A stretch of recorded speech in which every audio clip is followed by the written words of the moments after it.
Okay, looks like we're live. This is ShelvedGamer, and we're going to be looking at PC Engine Mini, or the TurboGrafx 16, or the Core Graphics. I've had about a week to play around with this. I've been enjoying it immensely. Hopefully our sound levels are good.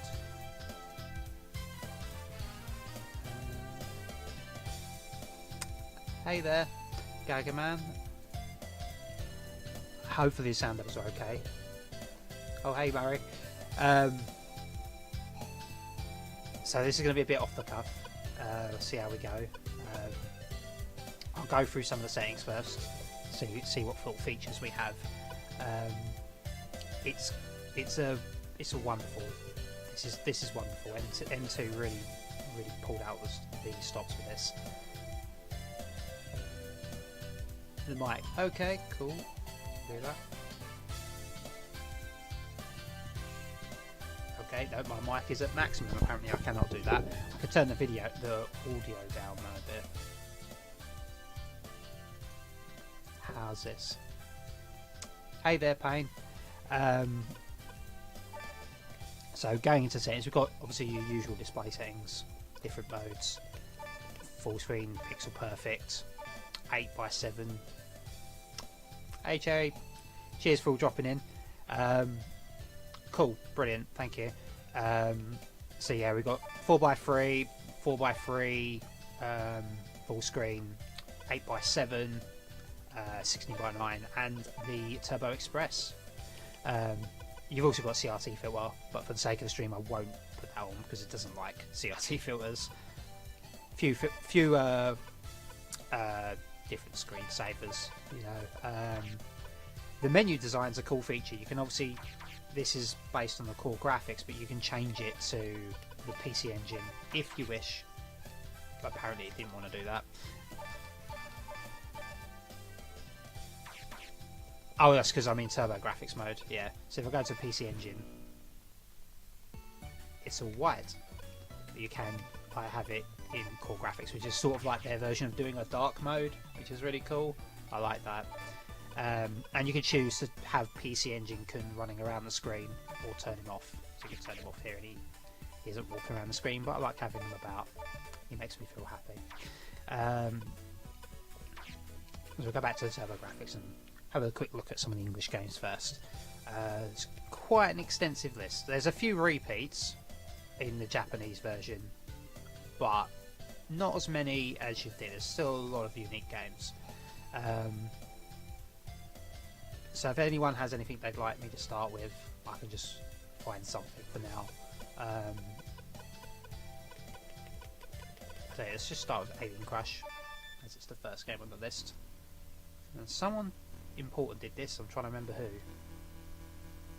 Oh, okay, it's the same people who did Spriggan and Musha by extension. Oh no, let's not do that because I remember we had a content thing with that song before. Let's do that one because maybe we won't get one for that song.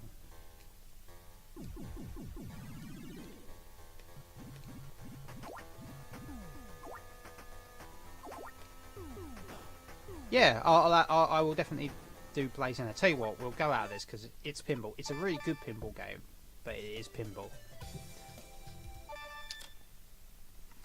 One of my favourite things about this mini is just this little animation you get when you put in the Who cards or the CDs.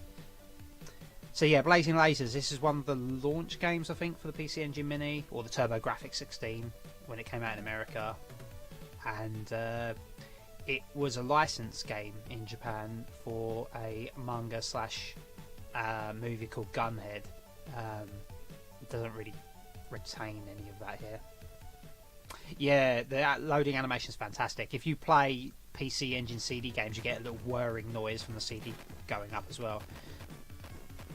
So it's pretty by the numbers, this game, but it's just what it does very well. It's very Raiden-esque, or one of the tower plan shooters like Flying Shark.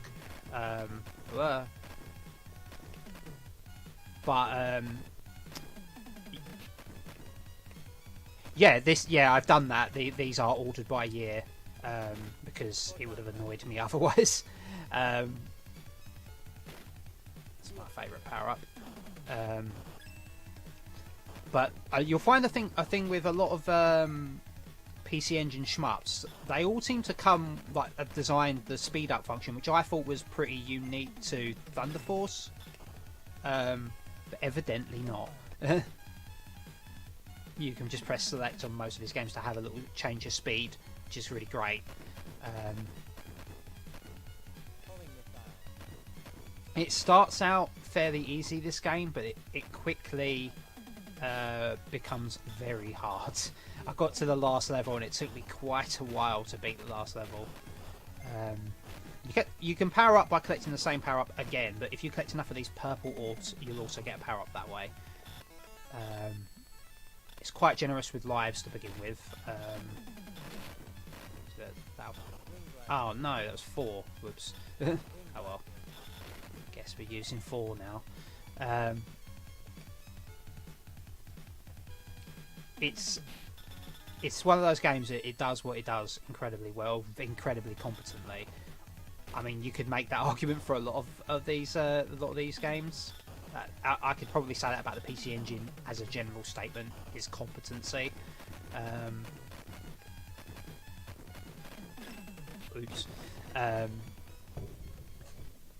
You get a lot of like shmup or games rather on the Mega Drive or the Super Nintendo back in the day, and it was always a case of like, it's good, but there's this wrong with it compared to like the original hardware or what have you, and not as common on the PC Engine, to be honest. A lot of the games that came out on the PC Engine, they were not arcade perfect. They were certainly as good as you could ever hope.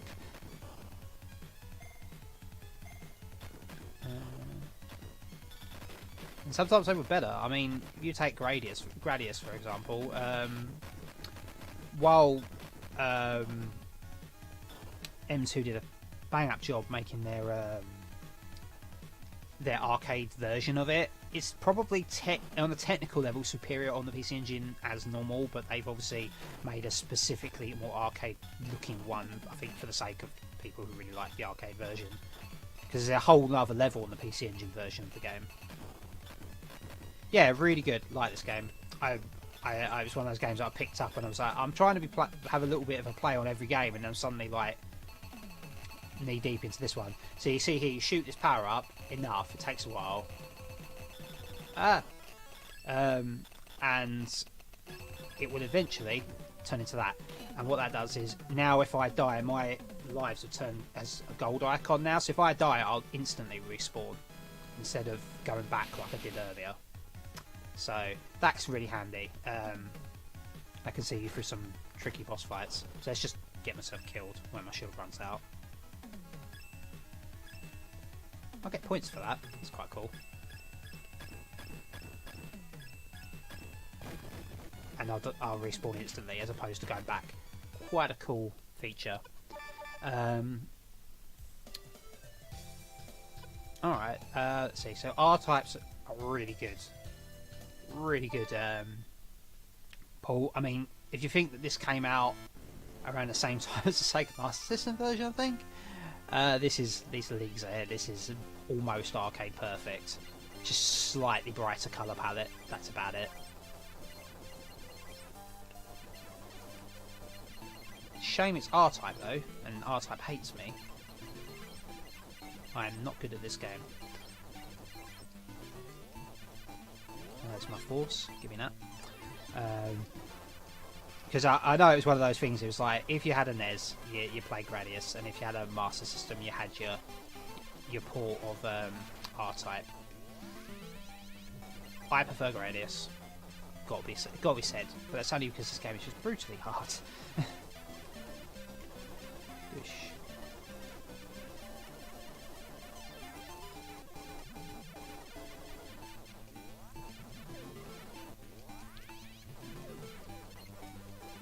Ah, speed up. Yeah, I played the R-Type collection on the Switch. I had 1 and 2 on it, and I beat the first game, but it was a challenge. It was a whole thing that was. I'm sure Gaga would like me to play some JJ and Jep again, so let's do that.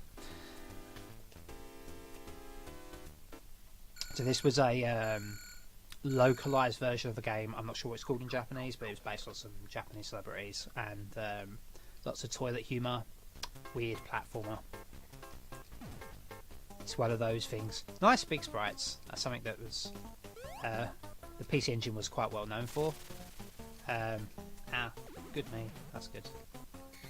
How do I open that? There we go. And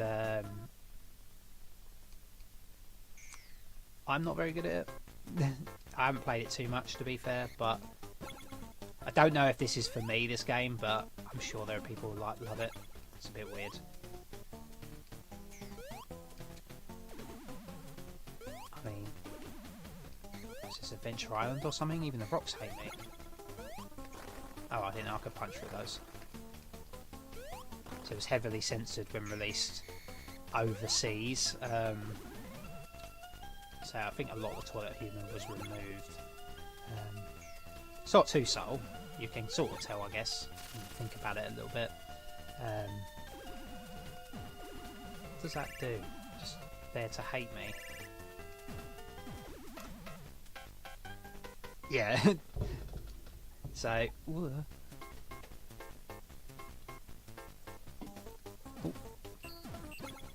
I don't know how much more there is to this game. I mean, I'll probably give it a proper shot at some point.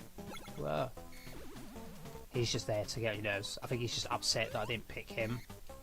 See, I remember this. It's like, I thought, oh, I've got to jump down here. But no, I've got to make that jump, apparently. I don't know how. Or maybe I'm just doing something incredibly wrong.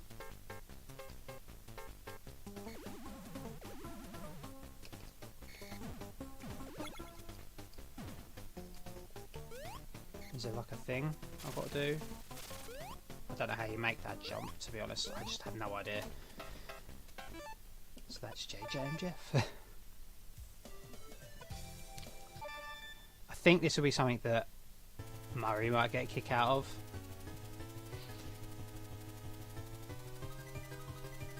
Yeah, not nearly as good as Adventure Island / Wonder Boy. So this is a franchise that had quite a few sequels in Japan called Nectaris. Best I could describe it is Moon Advance Wars. Wonderful fun, really good game. So let's move my tank up and just obliterate this soldier.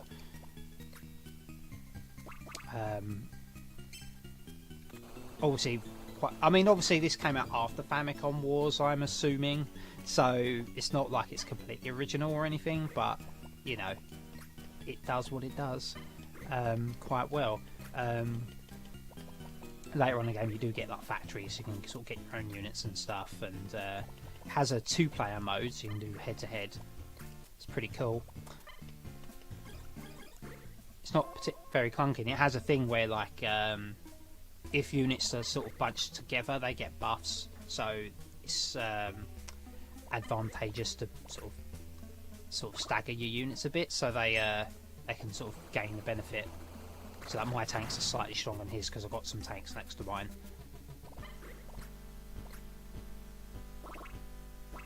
And they also they level up as well, which is kind of cool. Oh no, my poor tank.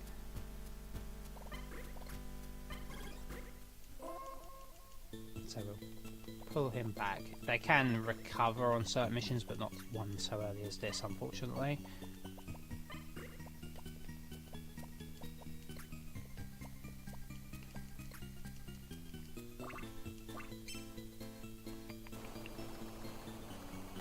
But I got a little bit overwhelmed later on because you get so many different unit types, and I just wasn't paying attention enough because I was just going through it, sort of get the hang of all these different games that I've not really played much of before.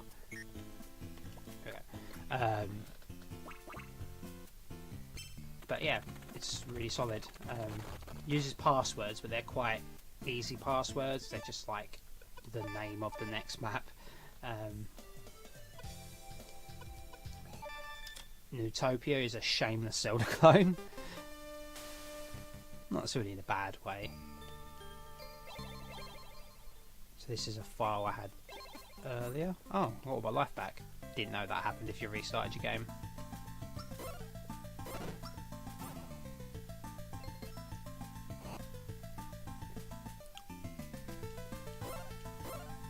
So, I mean, I'm basically in the end game here on this file, but it's quite challenging. Like, even by Zelda standards, some of the enemies are quite stingy with life. Like in Zelda, you'll get hearts fairly often from killing things, but in this, not so much. Take potions in. If you run out of potions, you're probably not going to be able to farm enough health to survive.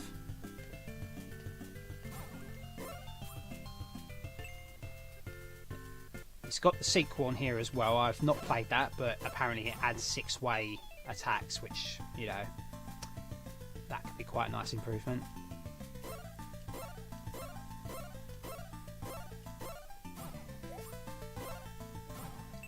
It's not too many, like, RPGs. I hesitate to call this an RPG, but there's not too many RPGs on this system. But you know, there's a few. More if you speak Japanese, because you have got like, this weird Japanese RPG I don't know anything about. But that's pretty solid.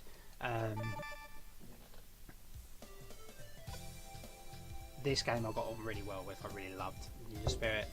Let me know if I'm going through these games too quickly, and if anyone has anything they'd like to see.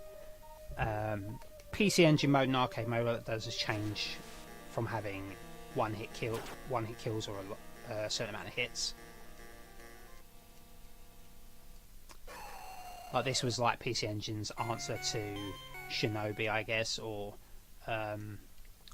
maybe Ninja Gaiden to an extent, but it did get a Ninja Gaiden game, so maybe not.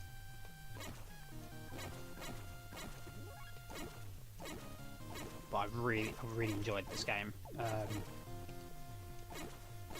It's curious because you got power-ups makes your weapons slightly better, but you do start with every weapon type in the game. So you've got swords, shurikens, you've got bombs, which are probably the most useful weapon in the game. Oh. And you've got the sickle thing. They all have their uses to a certain extent. Yeah, I'm not sure, 100% sure what the wolf's for. It doesn't seem to turn up much outside the intro and outro of the game when you finish it. So you can see that I've got like 2 hits left. It does get quite difficult, this game, but not like overwhelmingly difficult. You get all these little ninja shadows following you, and they sort of really help. It's like basically having a little option.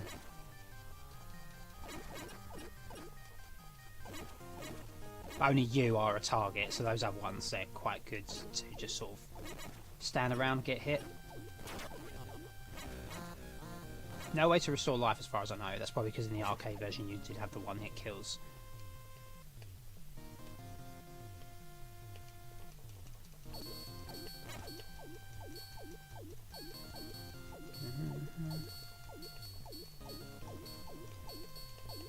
Sure, without these little clones following me, this would be very difficult.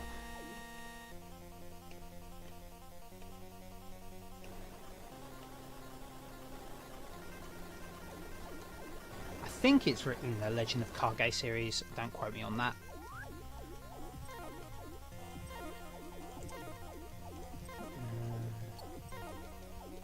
So yeah, some of the bosses, this is sort of the general strategy, is to get your little clone dudes to keep hitting things while you slightly dodge.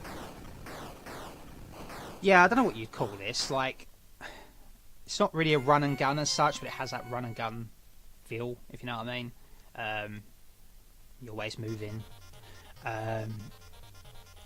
Yeah, I think it's kind of underappreciated, especially when they're like melee ones, a bit like the original Shinobi. Yeah, just a lot better than Legend of Kage.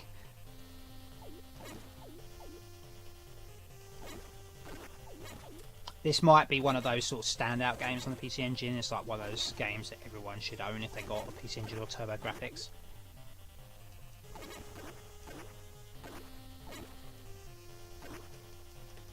so I'm glad this made the cut because I can see me playing this quite a bit. It's definitely easier than Shinobi, the arcade version.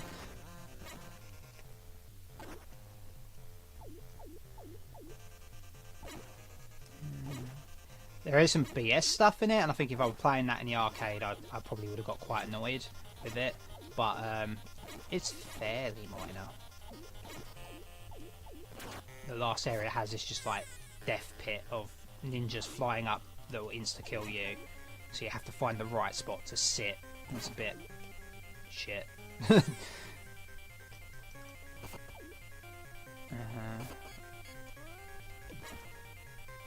see.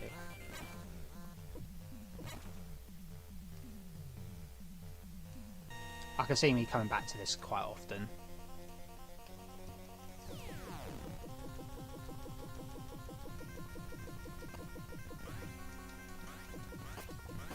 Well, that was quick. I tried to take him with the sword last time. It took forever.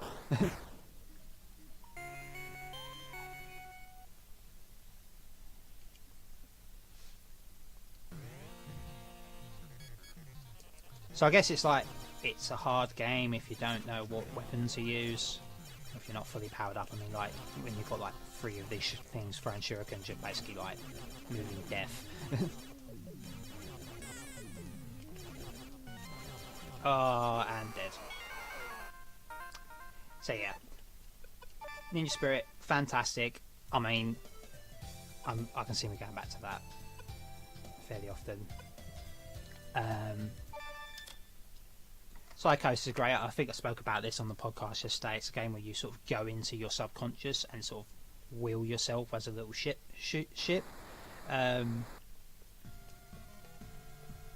Very so. It's a bit weird. It's a bit plain looking. I mean, it's not ugly by any stretch, but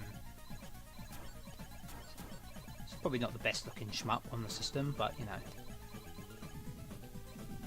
oh, brilliant.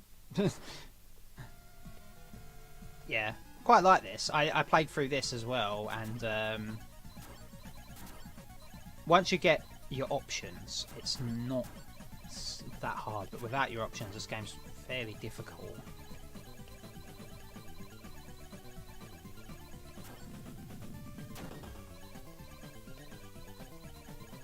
Yeah, that's probably the gist of it, really. So this is what makes it stand out. Normally you'd have a bomb button with the one button, but this is like you can spin your options around, which sort of is a more practical use of a shield. So, and they sort of teeter about a bit as well based on how I move as well.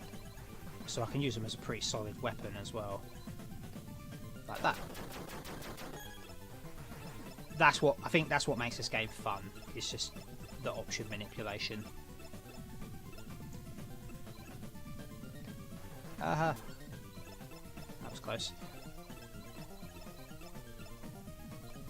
Yeah, it's kind of like R-Type, yeah. I find it a bit easier to manage than R-Type. The game might just be easier than R-Type in general. It's because the force actually is manual.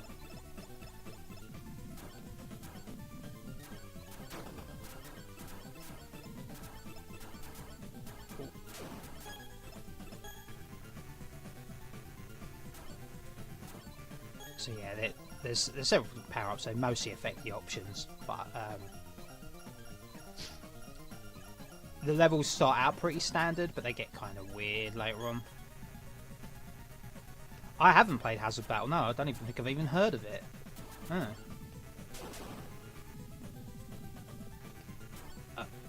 Maybe they have similar developers. Ooh, don't even know who developed this, thinking about it. Oh, Biohazard Battle. That actually does ring a bell. Now that I think about it.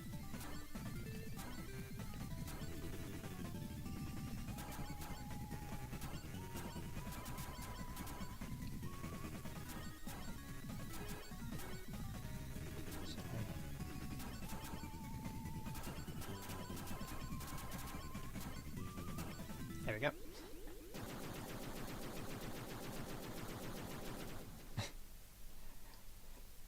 So yeah, in the Japanese version of this, the little goblin flips you off between levels, which is a bit weird.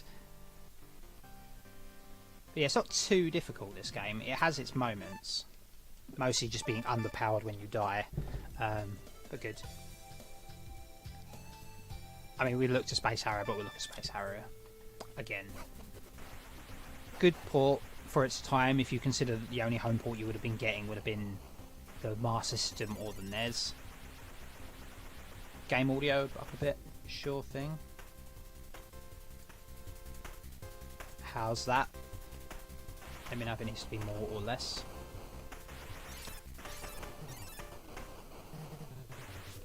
I mean, I'd say this is comparable to the Master System version, maybe slightly better. I haven't played the Master System version in a while.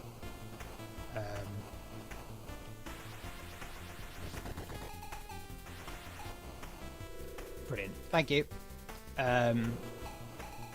Oh.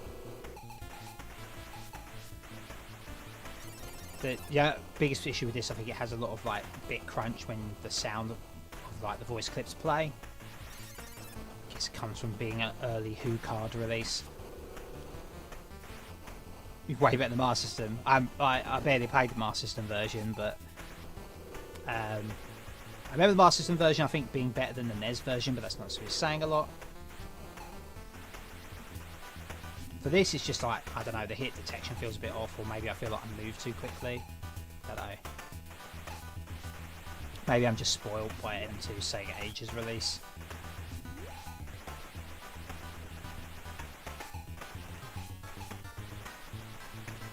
Probably would have been the port to own at the time. Just, yes, you're doing great or something.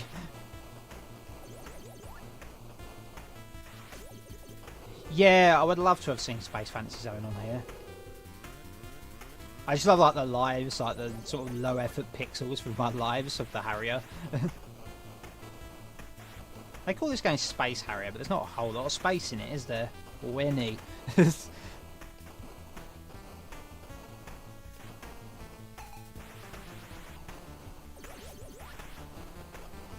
I swear there was one of these games where you could put in like a code or something that makes you play as Opa Opa instead, or maybe that was Space Fantasy Zone that I'm thinking of.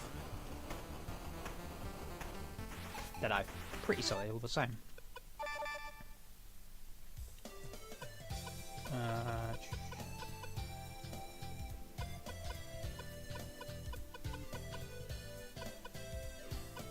Let's have a little look at the PC Engine, shall we? Yes, another play equals space. So yeah, at the moment I do have them set by release, but you can sort by A to Z and game format.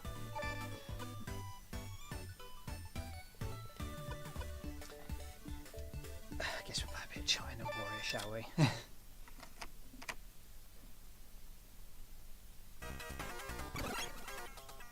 There is a code to sort of continue when you die in this, but it's just doesn't help as much as you'd think. Oh, that's cool. Fish. Who needs Kung Fu or Black Belt when you've got this?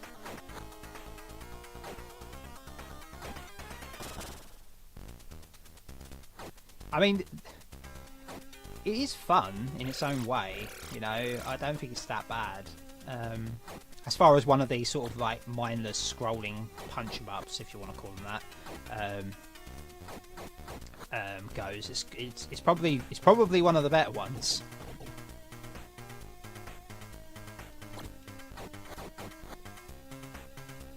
Because there's actually some pretty decent tactics with actually figuring out the spacing in this. Ow. No. Ah, I didn't get a life.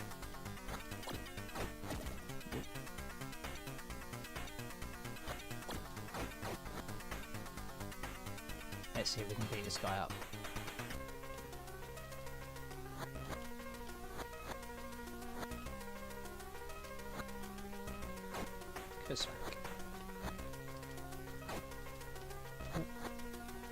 It's actually a bit more tactical than it looks, really. Can't sort of button mash your way through because it just won't let you in. It's not exactly Yi Kung Fu either.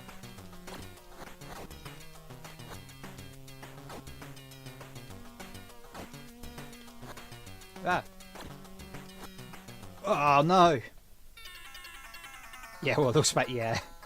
That's the sort of trade-off you get for having massive sprites. It might look pretty, but, you know, at the cost of gameplay.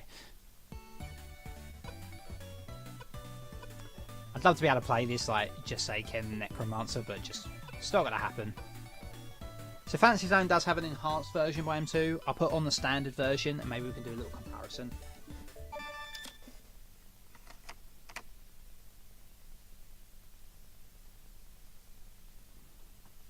So this is what you would get right out of the box if you were a PC Engine owner in the 80s. Oh, that sound is not great.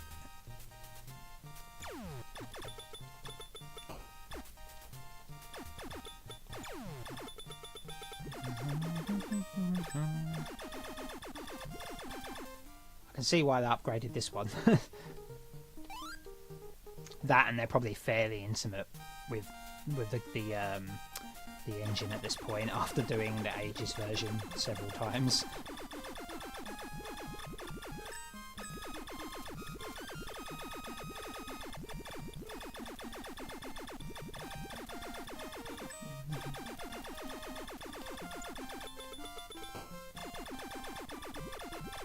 Yeah, this would. Yeah, I mean, once again, I can't remember the Master System version. I did play the Master System version; it's one I mostly played growing up, but I don't know if it was better or worse. I remember the Master System version being very colourful.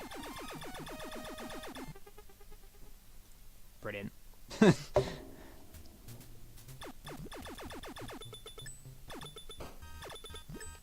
a shop. There's a shop.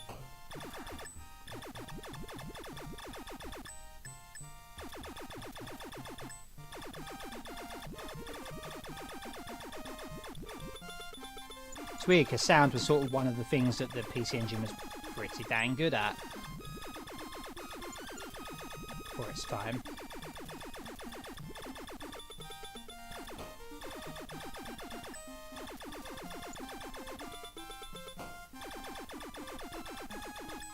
So one of the things I never quite liked about Fantasy Zone, especially when it came to the bosses, is like if you need to upgrade after dying, you were kind of screwed.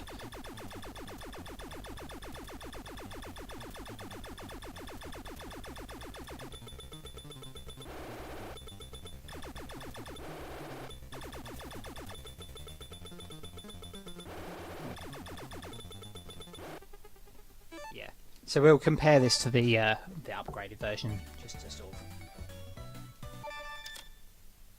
Yeah, you're probably right about that. It probably is M2's favourite game.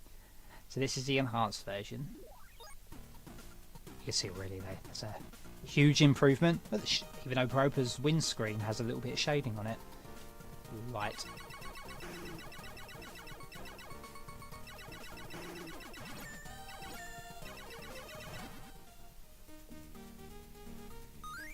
This is a lot better. This is closer to the Mega Drive version, I would say. Feels like.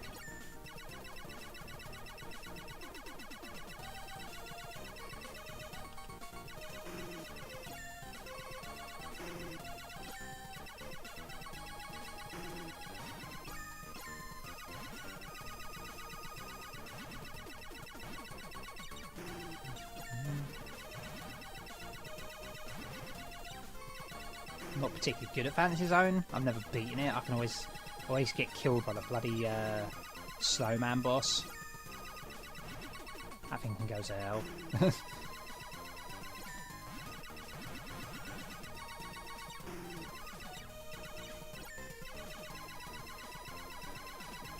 Yeah, it's pretty damn solid.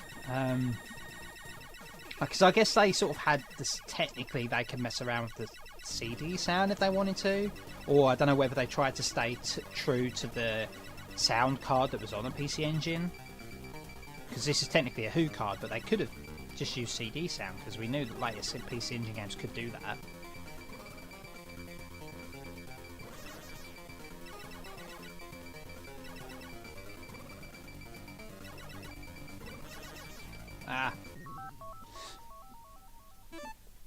I'm great.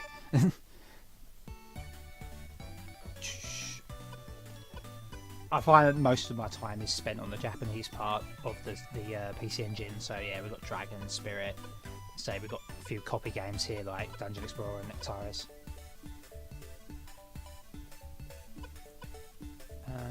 Neutopia. Oddly, Bonk is split. Like the first game's on the Japanese version, the second's on the American version. Don't know why they've done that, but it is what it is. Let's play Genji and the Heike clans, I guess. I can get a bit further in this now, but I just get to a point where I just hate. Doesn't help I can't read half the menu either. Like, I don't know what that little sword thing with Japanese next to it's supposed to mean.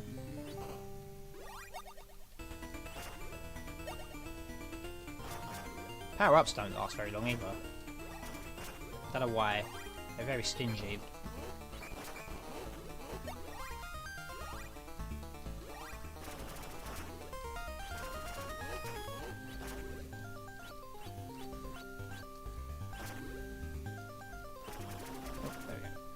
There are other routes I found. Like this game has lots of different routes through it. I didn't know that, so I guess that's kind of cool feature. There's like a shit Kenseiden. I'd have loved the PC Engine Kenseiden game. That would have been great.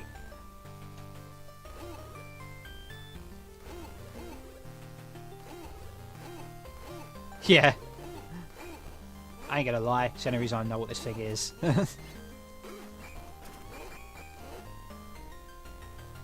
Just die. His corpse hurts me. It's ridiculous.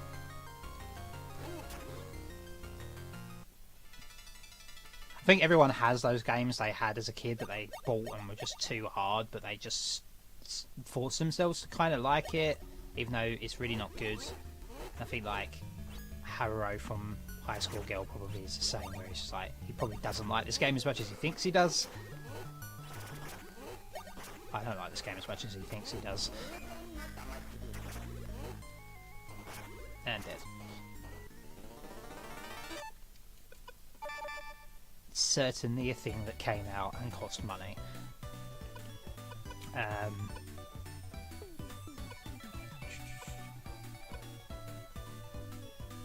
Yeah. I almost feel like I would rather play Altered Beast, but then, I don't know. Altered Beast is pretty terrible. Even the arcade version ain't good, let's be honest. Love that disc whir you get.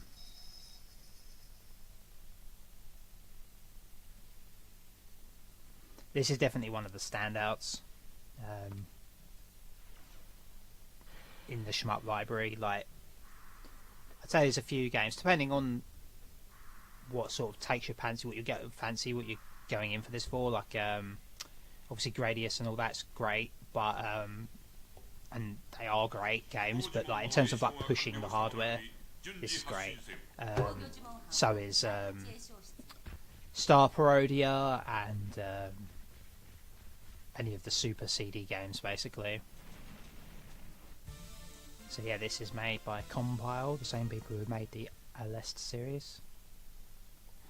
Aleste? I don't know. Musha. But I did play through this because it's one of those games like Blazing Lasers, where I just was like, oh yeah, I was just testing out these games and somehow I'm like most of the way through it.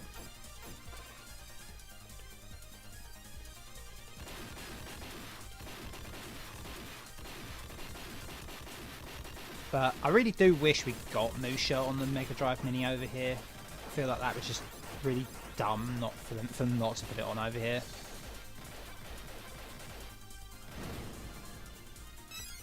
So yeah, you can mix and match these power-ups. It's kind of an interesting system.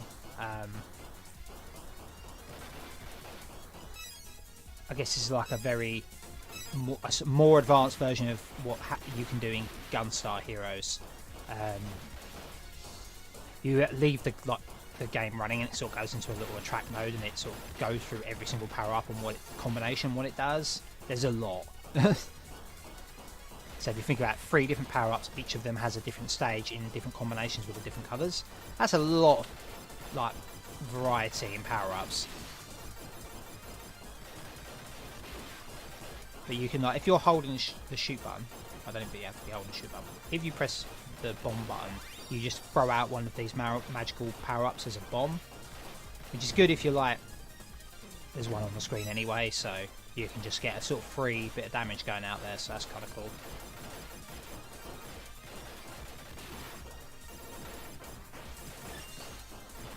Oh yeah, definitely. I don't know, I wouldn't have bought the Mega Drive Mini if not for Virtua Fighter 2 on the Mega Drive.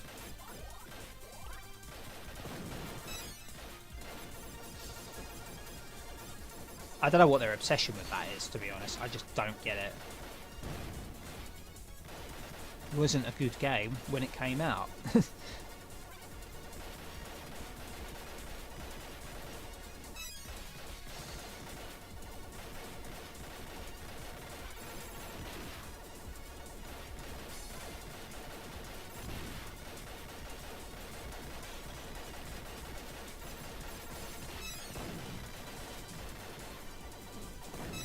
Yeah, I mean,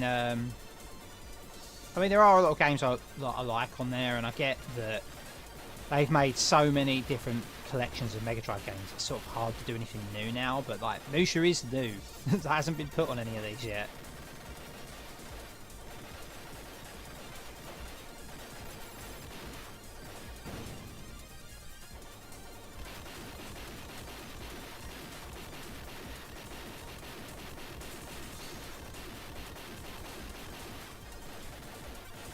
Oh, this, like I say, with the PC and the shmups, you can press select and move your speed up, which is gets a bit fast for me. I tend to like the standard speed, but that's just me. Oops. There we go.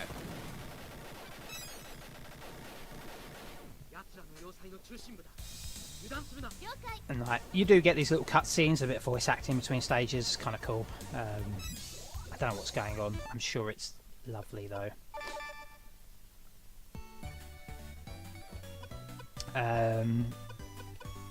We'll look at Gradius later, and we got Salamander, Ninja Gaiden. I'll do this for Murray because he likes the old Ninja Gaiden. What was the button again? Is it that one? There we go.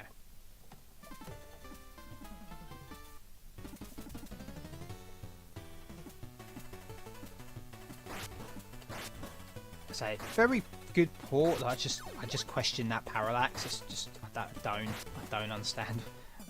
The programmer who made this game had to be like, yeah, no, that's fine. Just ship it. It's fine. That looks great. That does. Sometimes having no parallax is better than weird parallax.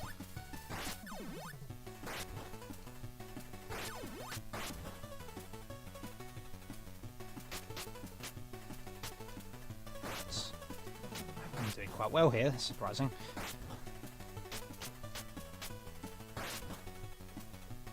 So I say, it's a shame we didn't get all 3 on the PC Engine, but you know. Alright, fine.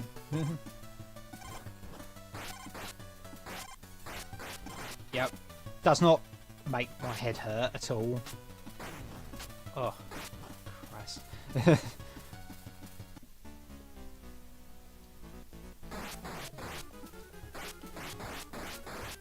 I mean, in later levels might be better, but, you know, that's your showcase, that is. That's like the thing that's like, a person starts the game being like, oh, this was not a bad purchase, kind of thing.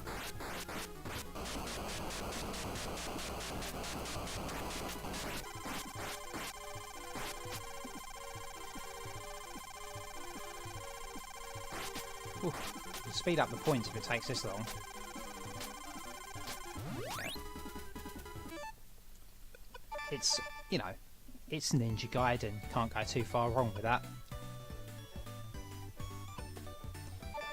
Wait, before we do that,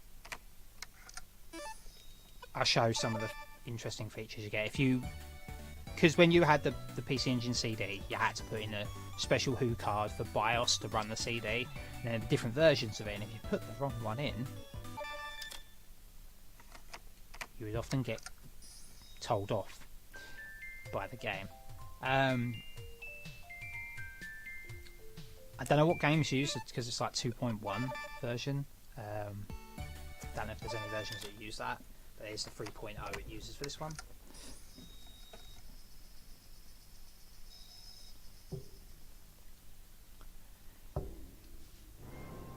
Yeah, I would. Yeah, I would definitely show the Castlevania one.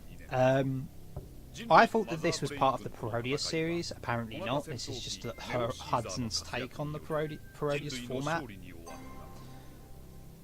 I guess that makes sense. This has nothing to do with Konami. But it's basically like Superstar Soldier, Blazing Lasers, but Hudson properties. Any recommendations on what ship we should pick?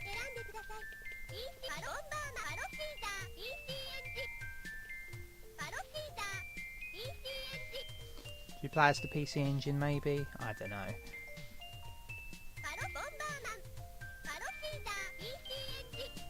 Bomberman's voice sort of throws me off, it's a bit weird.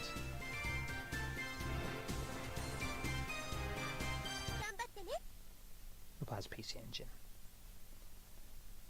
Sorry, I skipped the cutscenes, yeah. Like, pick up a little Who card, power up.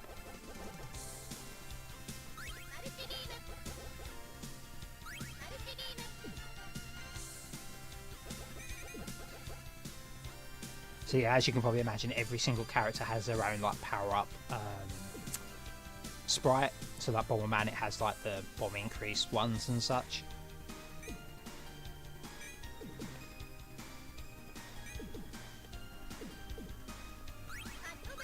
So this is like homing missiles, I guess.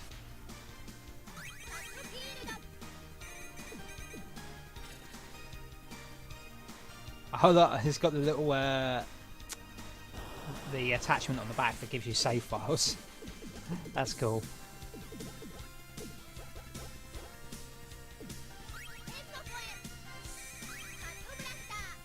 Oh, and I got little controllers as little spinning options.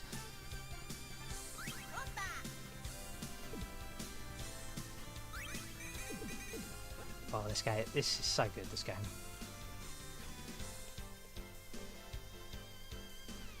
I was like, it was something I knew I wanted the PC Engine Mini, but it was like not until I actually turned it on and actually started playing these games I realised how much of the correct purchase I had made. Not only because they are this is not like a half-assed job. These are very good. This is a very good like emulation. But just because I've realised there's a lot of games that I've missed out on and that are really good.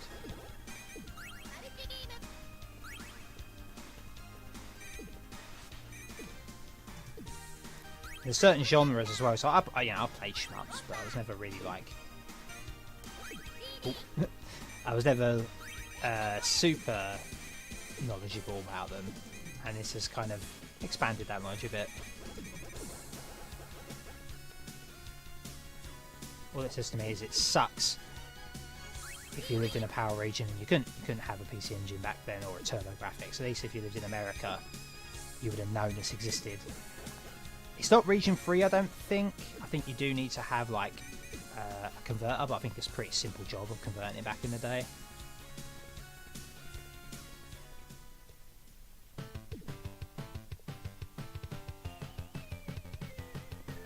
That's probably a reference. If it is, I don't know what it is.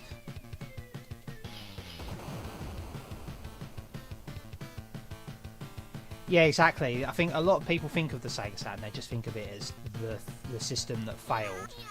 And it didn't fail because it had bad games. It failed because the PlayStation was coming out and there were various and it was cheaper, and goodwill had been burnt out with the 32X and the Sega CD sort of having dropped support when it did, and it was never just because the Saturn sucks.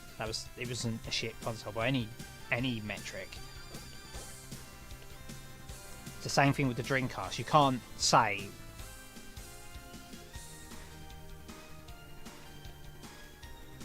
Revolution X. I don't think I've played that or heard of it even.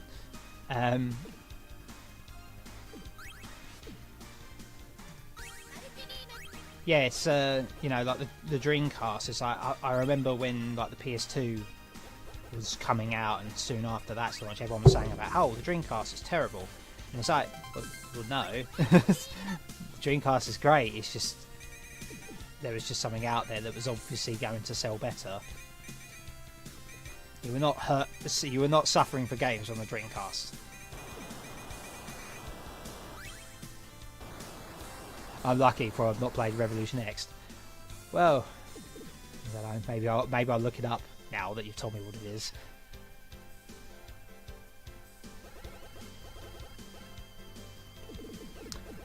Oh yeah, I must remember, because I went past Salamander earlier, and I'll go back to that. Because we'll go do that. Because we were talking about the game the other day. And so you press select twice for Force-Gear and 3 times for this game.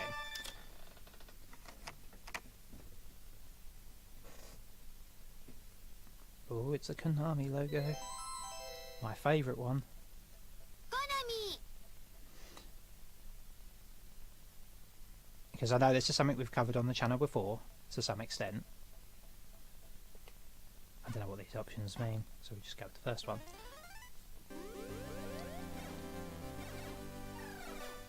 So yeah, M2 gave us a version of Twinbee. Oh. Oh, yep, lost an arm.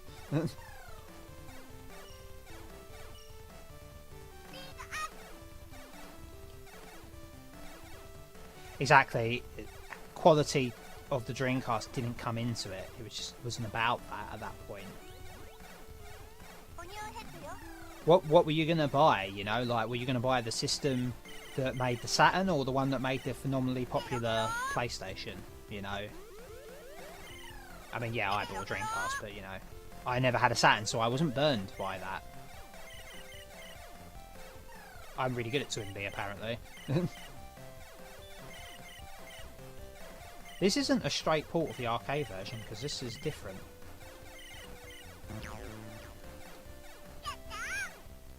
Neat.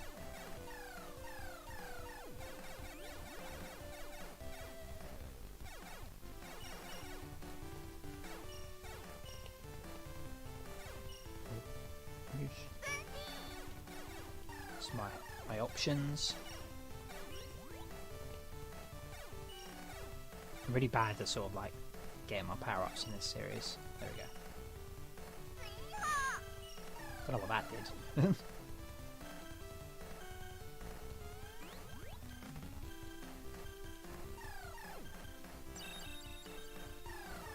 Yeah, this is not the same. This is not just Twinbee, the arcade version. It's got a different layout.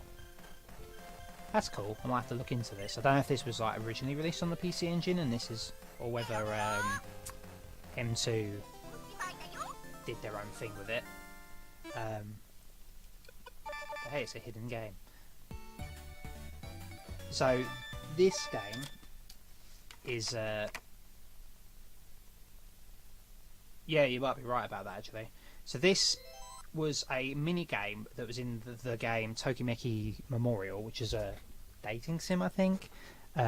If you got to the max level in the computer club, you could play this game, which is just a little mini sort of caravan mode type thing.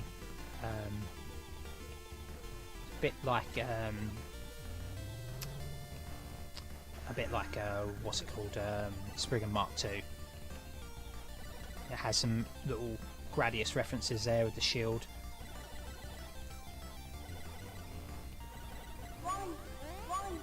You can only play for like 3 minutes, or whatever, but it's kind of neat, little thing they added.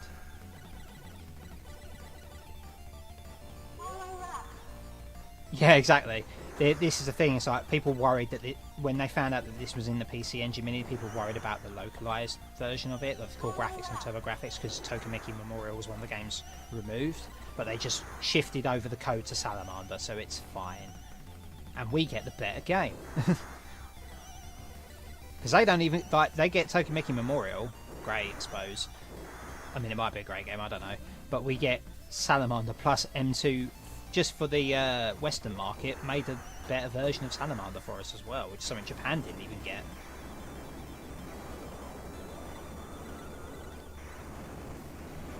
Oh really? I didn't know. I don't know much about Tokimeki Memorial, other than that it appeared in High School Girl in that one episode. Oh my god, that's a big version of the core boss in Gradius.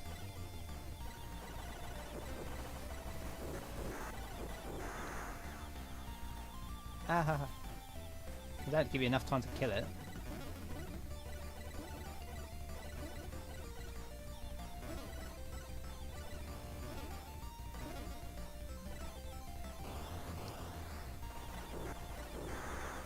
Doesn't look like you can die, so I think it's just score attack.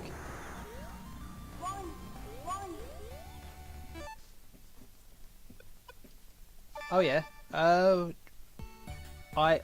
didn't know they had spin-offs. I knew they had. Like I say that was quite a popular series in Japan, but that's about it. Should we?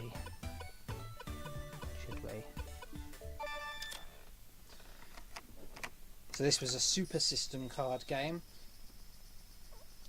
Oh yeah, I guess we should do the code.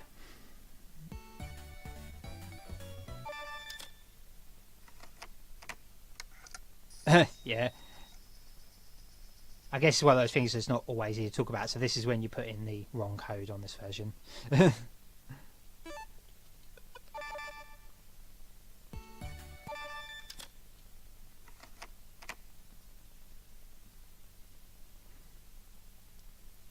So this is one of the bizarrest games I've ever played. I mean, it's hard to say because shmups have a weird metric for bizarre games. There's a lot of bizarre games in the shmup genre. Apparently the story is there's this galactic bodybuilder guy called Bodybuil. And he's trying to get all of the world's protein, so he sort of locked away all of the other bodybuilders and taken over the world so he can get all of the universe's protein. And you're like these like demigods who free 2 bodybuilders that can shoot lasers from their heads. You know, normal stuff. And you have to take him down, as you do.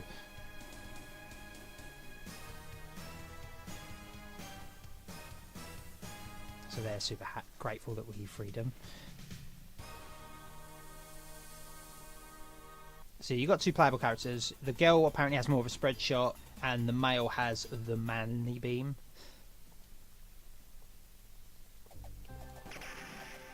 So you shoot for a little while and sort of hold it down, and then you let go. And manly beam, there you go. Which is gonna be your bread and butter, pretty much.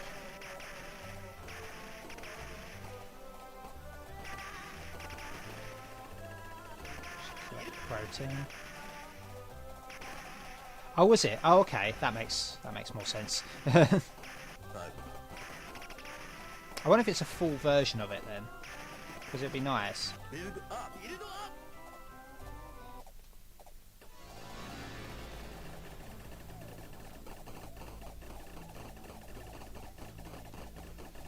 Oh, sorry if I get a bit quiet, 'cause it's a bit tricky. This guy. There we go. Yeah, it's kind of weird, to put it mildly.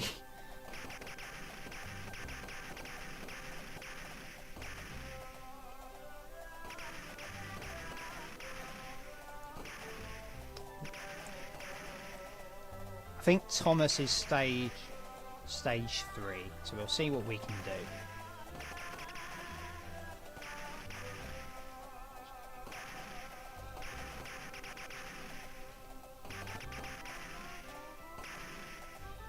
Sorry, oh, what's this? Oh, I've never seen this before. That's a different power-up. I wonder what I did to get that to appear. Yeah. I'm gonna get all of the subs again. They asked for it. Be careful what you wish for.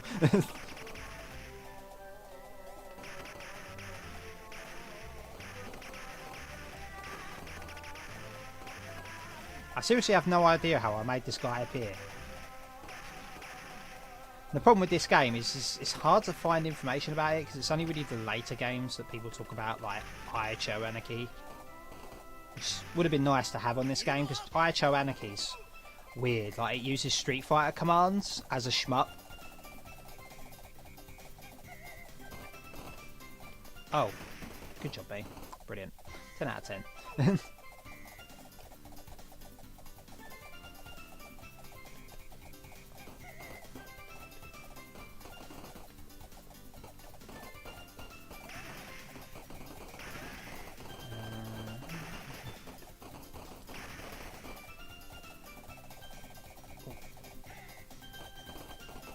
So if you got like the right power-ups, bosses do go down very quickly, even when you don't really. It's just some of them can be weirdly tricky.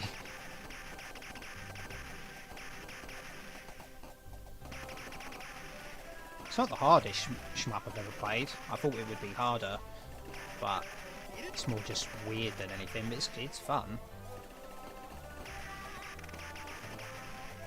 What's that, sorry? Cho Aniki? Oh, bugger.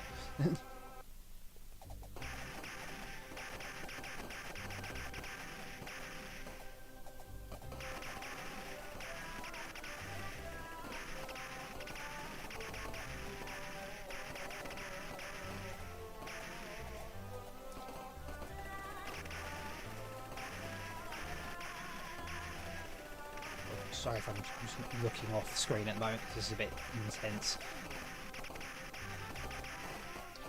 Yes. Oh, so you have played the Cho Aniki series before? Yeah, I think they get like really weird, like basically straight up, because this is like the tame one. Guess I hadn't fully sort of figured out how weird they could be.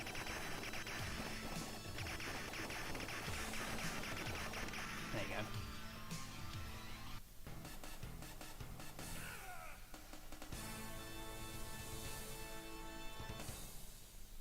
Get in there. We'll see if we can at least make it to Thomas, shall we? I call him Thomas. I don't even know if it is Thomas.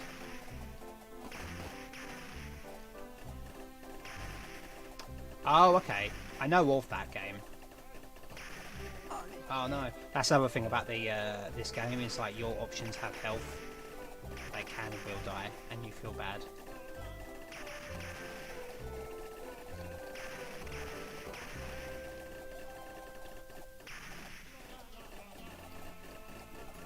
Yes. I would accept no other answer. It is Thomas.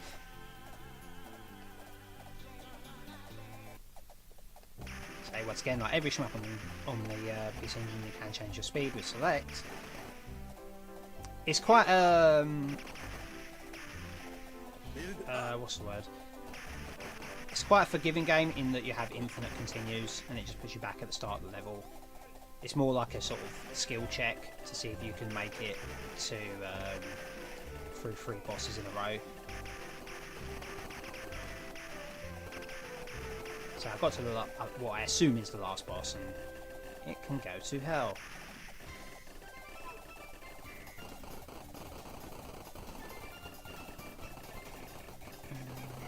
Ah, don't do that. Not too hard.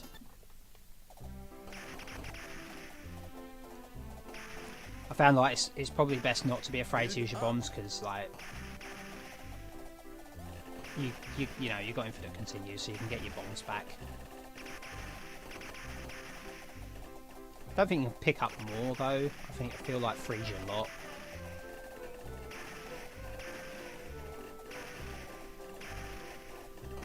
You can sort of like send your little bodybuilder guys into enemies. Like you can sort of hold the shoot button and press the bomb button, and it sort of sends them flying at the enemy. But it just seems to get them killed. I think it probably does a lot of damage, but I'd rather have them as a potential shield.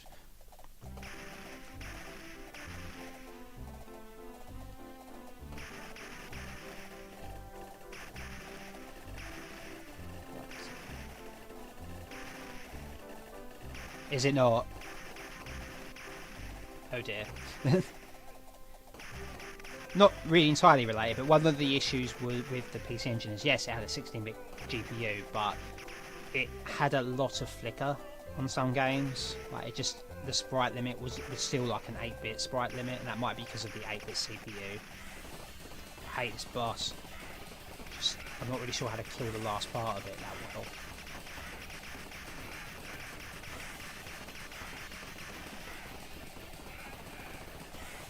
Oh, bugger.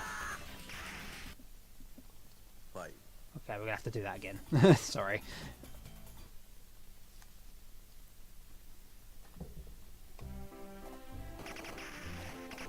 We will see, Thomas.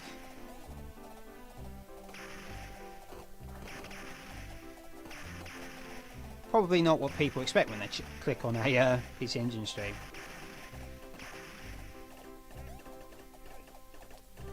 But I thought this would just be like a laugh, and you know it is a laugh, but it's a fun shmup. You know, it's one of those things. I would just say play it. It's good. Maybe I'm easy to please. I don't know. Wow. Sometimes I can't even figure out how damage works in this. Sometimes a boss won't go down for ages, and the same boss that took ages with the same weapon before just goes down really quickly the second time.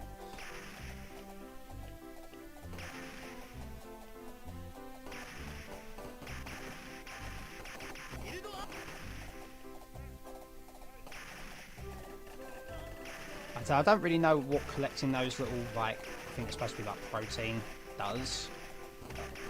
Good job.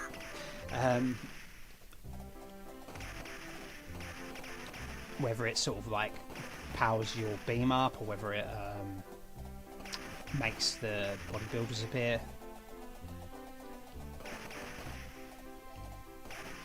Which is boding well for the Gradius stream later. Okay.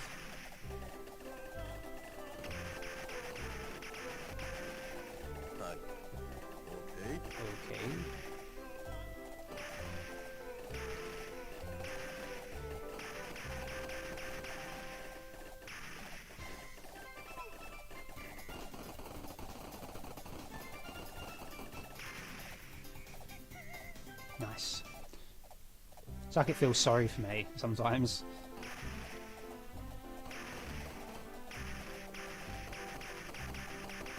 But yeah, I guess this wouldn't do well by the stream because there's a lot going on here. I wonder if this is like the Sonic thing, you know, the Sonic one with the waterfall effect, because this just hurts my head to look at.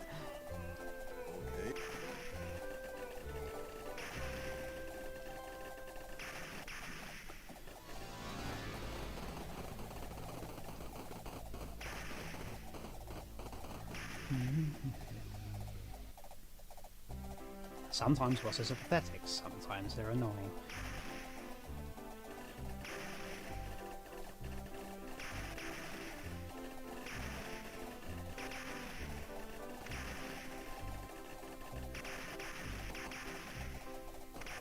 I mean, like, I don't know about like the chat, but like I don't know if there's we've already seen, like, said you'd like to see a Saturn Mini. I don't know if there's any sort of other minis you'd love to see. I think I'd like to see a Master System one. Maybe that's a bit sort of like not as asked for as some things, but CPS one. No, we kind of had that, I guess, with that arcade stick. Oh, again, keep doing it.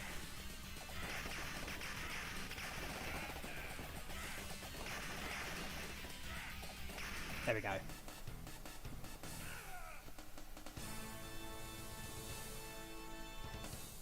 Okay, Thomas level.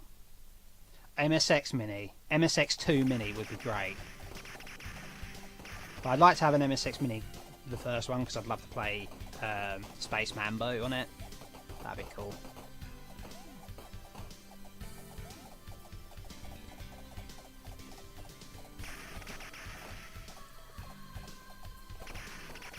Yeah, because I mean, it's like, say this is something for the Sharp Mini, but I suppose that would just be weird, like visual novel type games mostly. Oof. I mean, they made this happen. It's not completely out of the realm of possibility. Oh no, I missed my bodybuilder. Everyday sentence.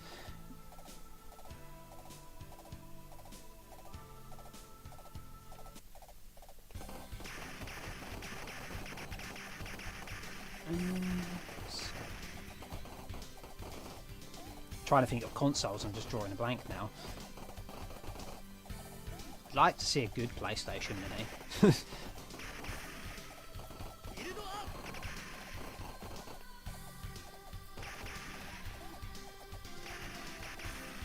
I mean, Saturn, don't want to say realistic, but that seems like, well, no, let's be honest, it's not going to happen, but I don't know, I'm trying to think what would be most likely these days. I feel like we're kind of at the point now, so I don't even know what kind of mini they would release next if they did one. I thought this was kind of like a stretch, really. I didn't see this coming, to be honest.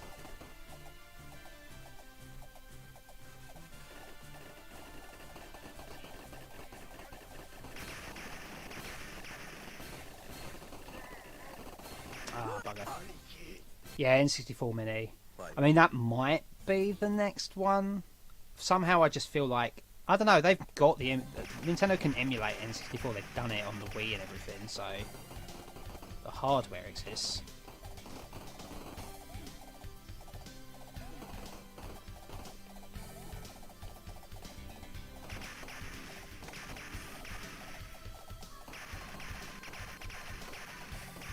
I'd love that. Mega CD Mini.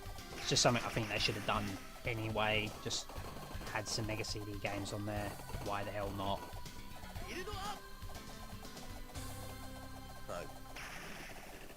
Okay, I've got my lives now, so should be able to get through this and my little bodybuilder option.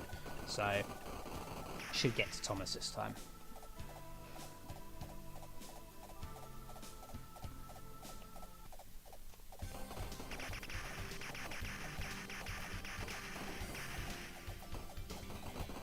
Build up. Build up.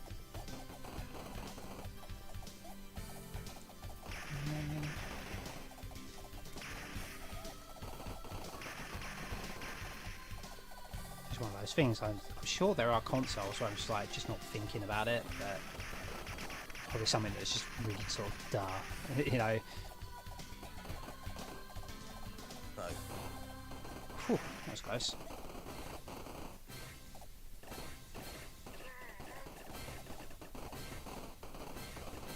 Sometimes it can be hard to tell what's your bullets and then get a bit confused. Also, the man beam pushes you back a bit.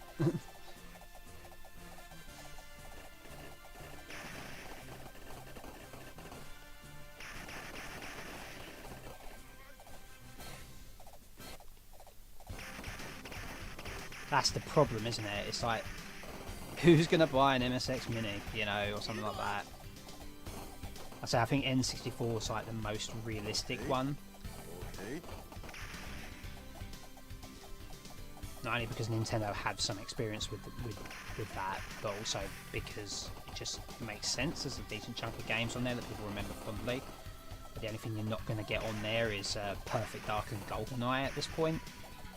Build up. And Banjo-Kazooie, I guess. Here we go, Thomas content.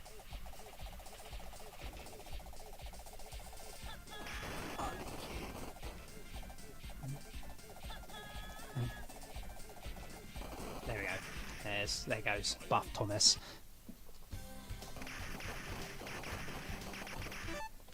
So yeah, that's Cho Aniki. It's way more fun than it looks.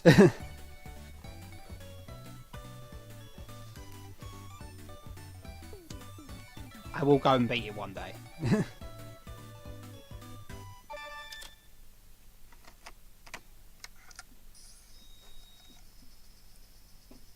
So this is what happens if you put...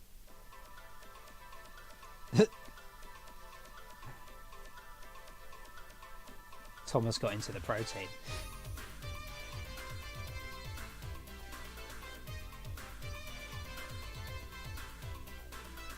So yeah, I don't know what's going on with Richter's lips there. They're a bit weird. I mean, when people said, like, you know, Vampire's Kiss was worse than Rondo of Blood, and you got to play Rondo of Blood, it's just, I'm not impressed. They could do way better than this.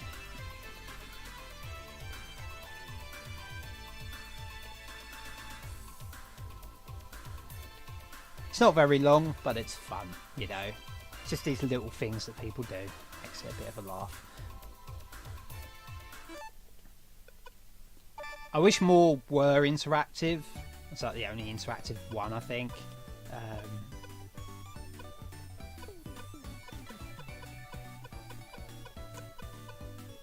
So yeah, I mean, there's a lot on here. There's definitely good value for money, I'll say that. And yeah, a lot of these games aren't long ass games, but they're, you know, you're gonna die a lot.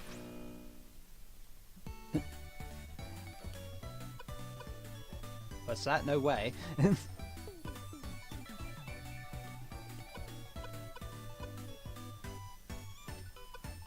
Oh yeah. The Sonic thing. I was confused for a second. So,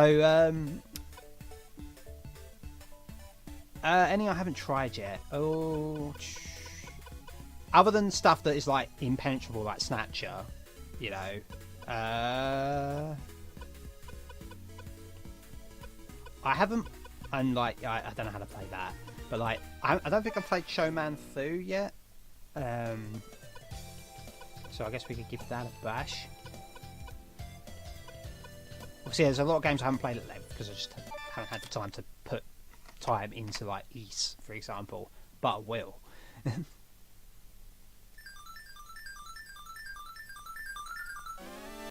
Prepare for battle. Oops. Okay.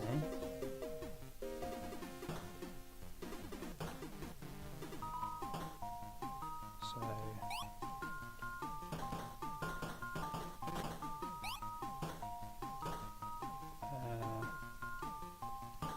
I'm confused how this works.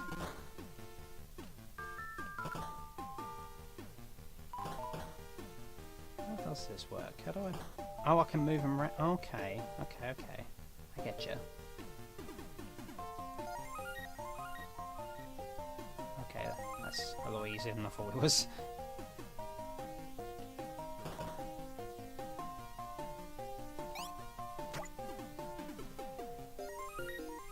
Okay, it's just a little puzzle game. Looks quite fun.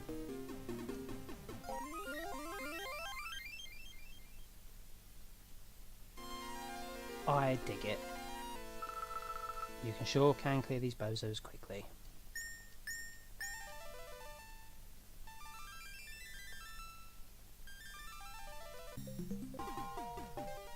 Ooh.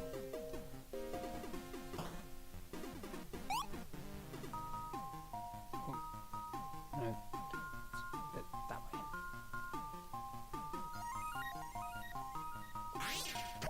Well, that was easy.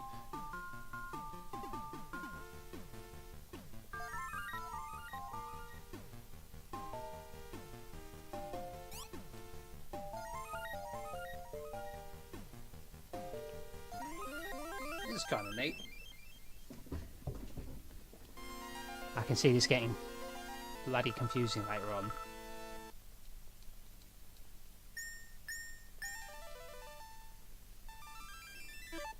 I'll tell you what, like if there's any other games people want to see, I'll definitely play them. But otherwise, as we're an hour and 20 minutes in, I might move into trying to clear Gradius.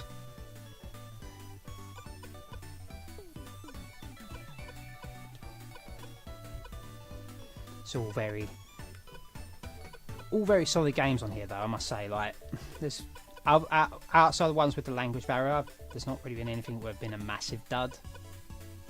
You know, even like China Warrior is good. You know, Just, you know, can't see me playing it too much.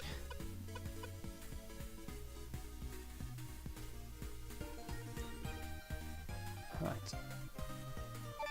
See how we go with Gradius then. We're using the arcade version just because we're going to use a Konami code as well, which is slightly different in this one. It's holding up, pressing 2-3 times, then pressing start, which is a lot easier. That's Sapphire, that is. That's that really rare shmup.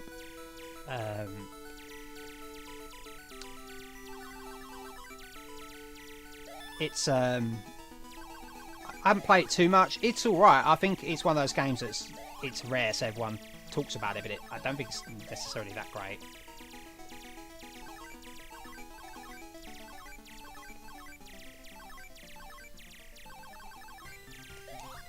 So we're not going to one credit clear this, but we're gonna do our best.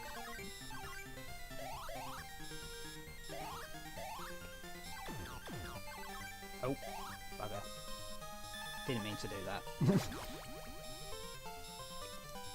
No problem.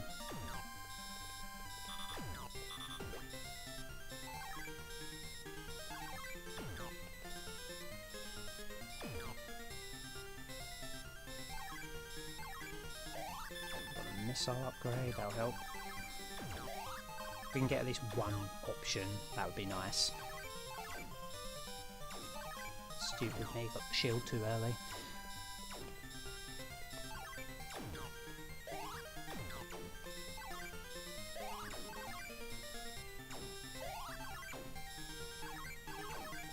There we go.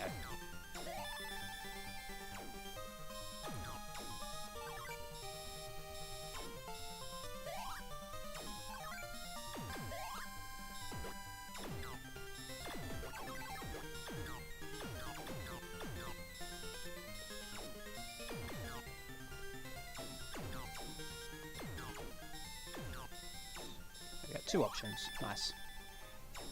No, you're right. We'll see how we go. We got 30 odd lives to get through this. I should be fine.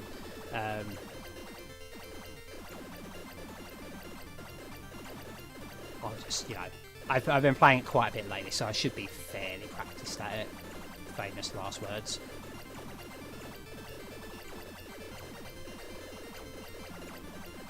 Oh, now we have 30 lives.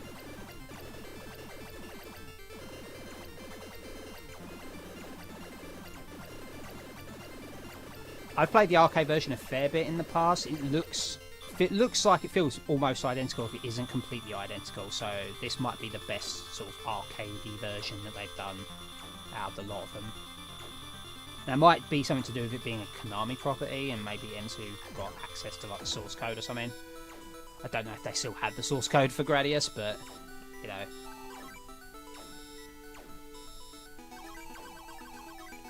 It is Konami after all.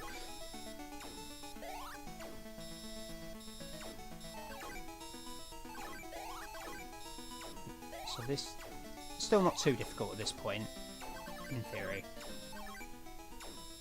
But it's going to get there.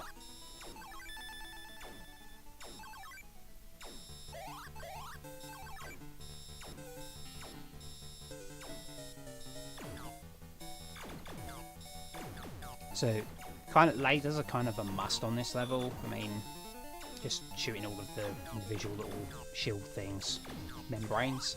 It's just tedious without. But there are a few segments where you're definitely going to want the double shot to get through.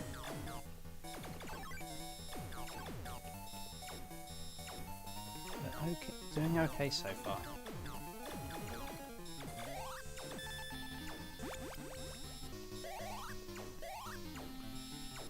Cool. Sometimes you can get killed here just because of a stray thing hitting you, and it can be hard to completely judge.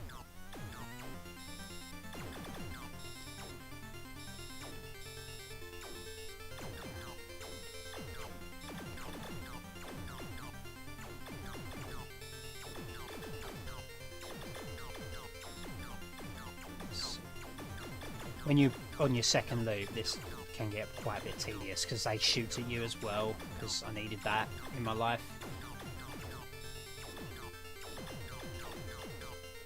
This one's just not too difficult as long as you don't move too much unnecessarily.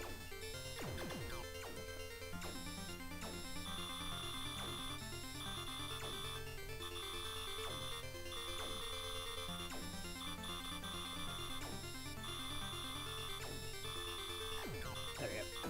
Nice. So this is where I'm going to need to change to the double soon. Get that, get that.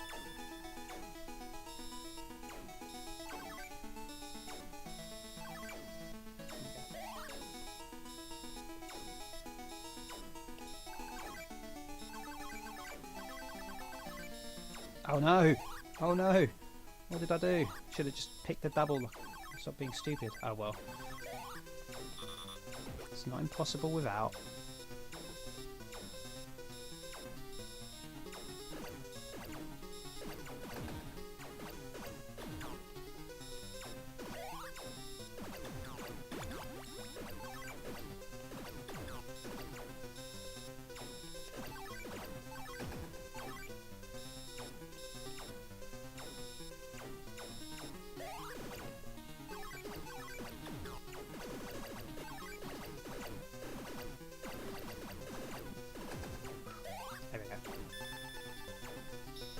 Ah, no!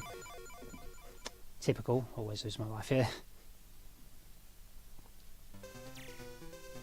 It's alright. I can get through here without. It's just annoying, is all.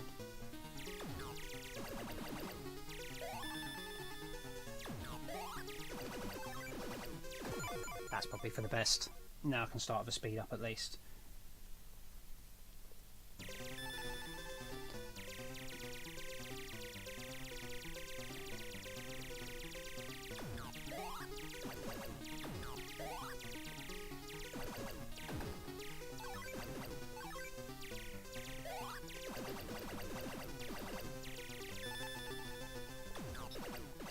There we go. Not too bad. Now, it's not a surefire thing that I will beat these things. It all depends on how foolish I am, basically. Because I can sort of tuck you in there and it makes it a bit difficult too. There we go. Hypothetically smooth sailing now. For this level, at least.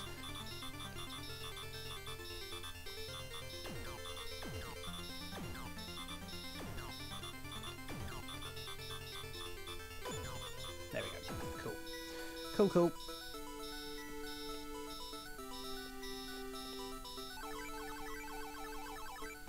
I'll still probably want to keep my double shot here.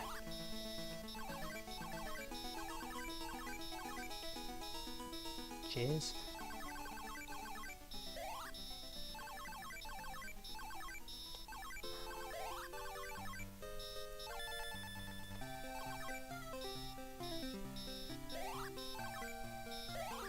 Missiles.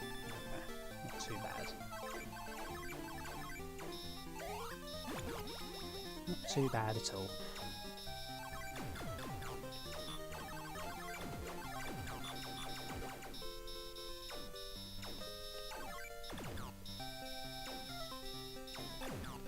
This level's like not too hard, just it depends on how quickly you deal with threats.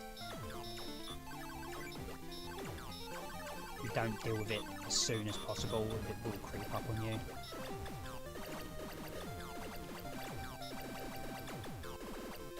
Ooh, that was close.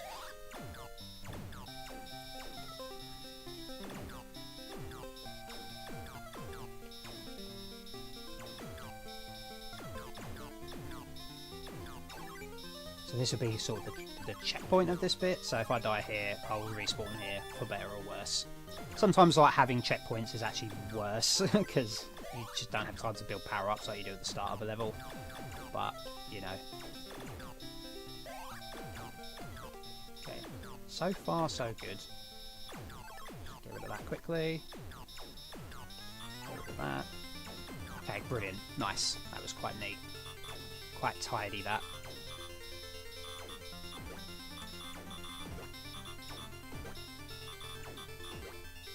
So this is just basically just sitting here, let them kill themselves, but make sure you be careful to move back as soon as they disappear, because I've been caught by this before. There we go. So you move back here, otherwise he will bump into you and he will kill you instantly. Because he does not care.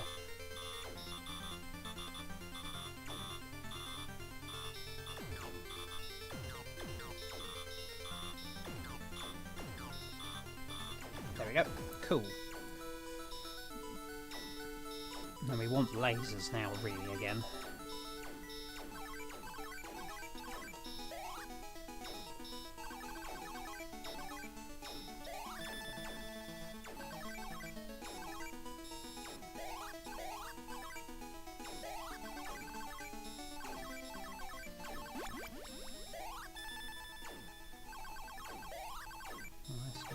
Nice. Probably a bad move not getting a front shield, but whatever. I'll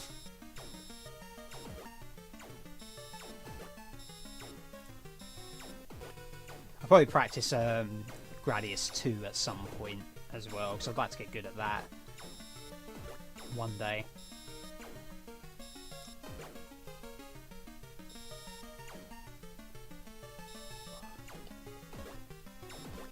Some major slowdown here. That's the thing that trips you up. You get like the slowdown. As soon as you start killing these arms, it just speeds back up again and it catches you if you're not careful. Whew, that almost got me.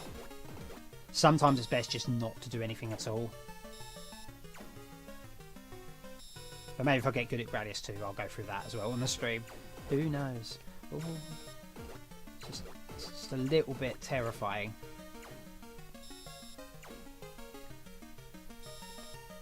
It's probably not the hardest bit, but this is just like the bit that sort of catches you out the most, I think, in the whole game. And it goes on quite a bit.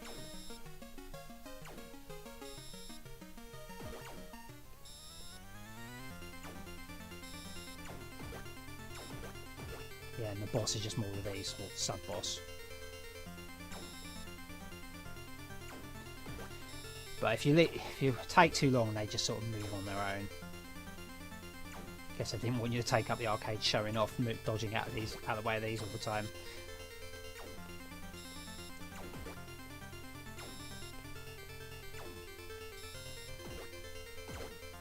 It's not as much tutorials. I thought there'd be like lots of guides on how to get good at Gradius and stuff, and it's just not as, you know, or just shmups in general, but not as much as I thought on YouTube. I think there is a small community of people who do that. Nice.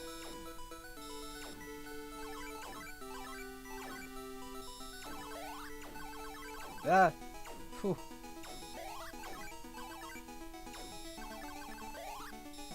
I've got the front shield now. They're all powered up. So I've only got one level of speed. I don't really like to do more than that because I just find it hard to control. And I feel like it's a game where, like, yeah, speed is helpful, but it's not going to make up for pure, like, poor placement. I feel like better placement's going to see you further into this game, just not like needlessly moving and such.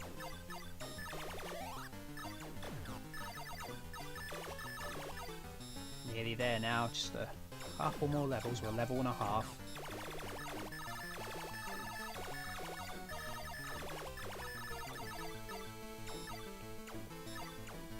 It's not too bad. How many lives we lost so far? 2. It's alright. Could have done a lot worse.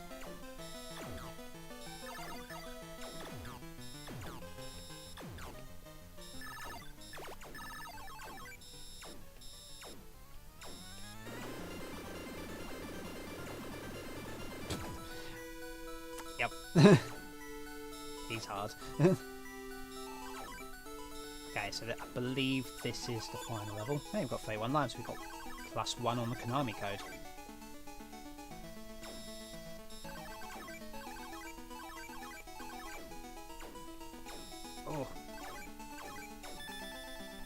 This is... Oh no! I saw that coming. The thing is, this has a modular difficulty. The more power-ups you have, the more stuff gets fired at you. It's okay.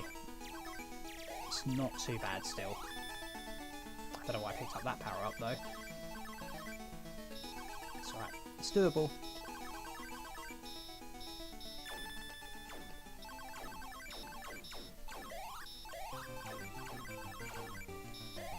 It's alright, we can recover quite well from that.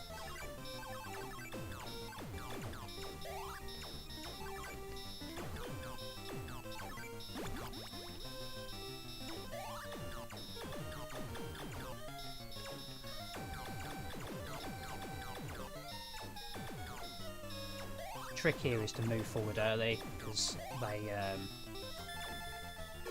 all that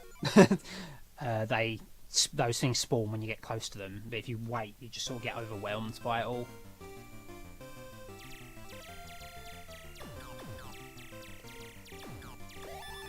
Like so. Don't need this on top of all the rest of it.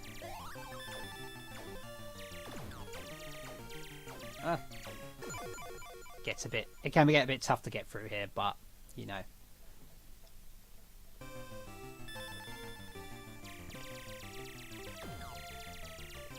So how Gradius works is you get given... Oh no, I want that. There we go. If you die with any...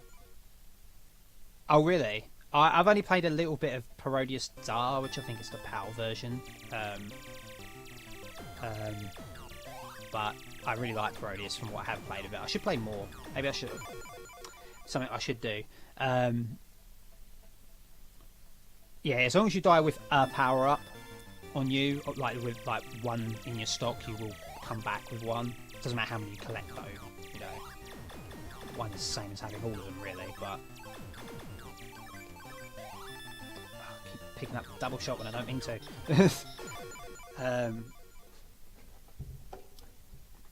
But yeah, the I forgot what I was saying now. It's just get missiles, yeah, that'll do. Sorry about this. I'm failing spectacularly. We're so close to the end as well. This level's a bit more like R-Type, where you're sort of like tucked in. But at least this game has like the good sense to leave it to the bloody end of the game to do this sort of stuff to you. Need to stop being so scared and move forward a bit.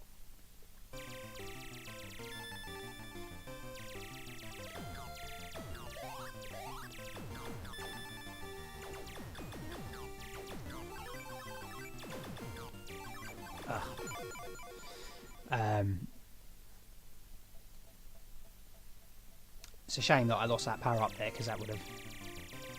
I would have cleared that quite easily with at least one option, but it is what it is.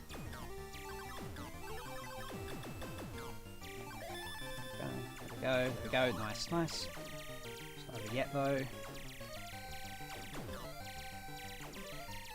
I'm not going to be Larry and go for that thing up there, because that's how you get killed. or doing that will get you killed as well. I think that moved me forward a bit though. Yes.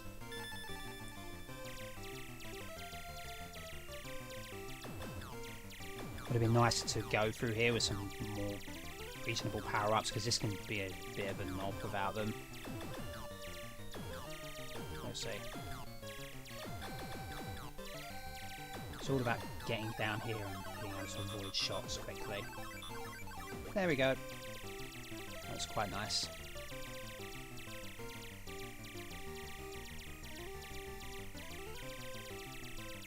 No!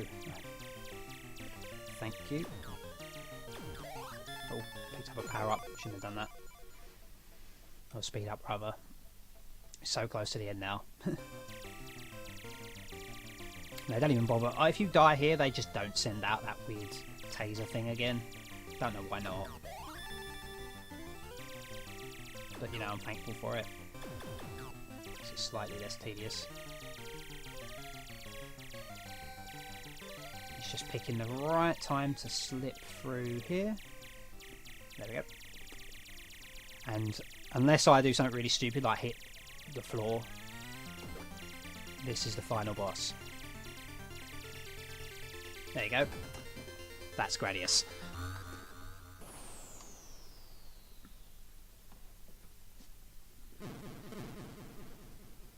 I find this game very replayable, and I know that was kind of the object of these games, but it's one of the first, and it's one of my favourites. So I'll have to play some more of the series and see if I can find some more favourites in there. I'd love to be able to do more loops though. I can get halfway through loop 2. Oh really? I think I might just have to play that now. Like not on stream obviously, but I will have to. Cheers for that. Yeah, no, sorry we got a few deaths in there. It wasn't as clean as I would have liked it to have been, but you know, we'll see. Maybe we can do better one day. I won't bore people by going through a second loop, but needless to say, things just get a little bit faster and a little bit more shooty. Same strategy applies, you just have to be a little bit better. I don't know how many loops it'll get harder for. I'm scared to even think, but it's great fun. I probably played this. Yeah, I mean, yeah, I might play practice up Gradius 2. If you wanna see Gradius 2 a bit, I can do that unless people are tired of seeing the PC Engine Mini. I can have maybe that could be like the last thing I look at before I finish the stream. As it's here, this is Super CD. And what happens if you put in the wrong system card? Okay. It's a little chibi Vic Viper with little options. And that.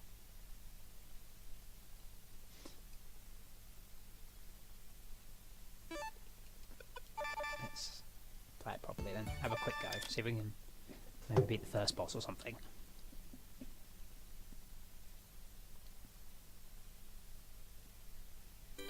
So you've got a lot of options here. I'm not really experienced with them, so I'm sort of scared to pick them. So I don't know.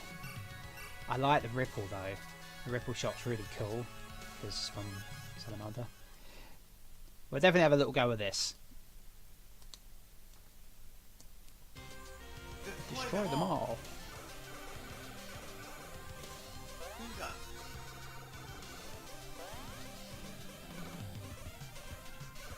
Gradius 2 seems harder. Maybe it's just me.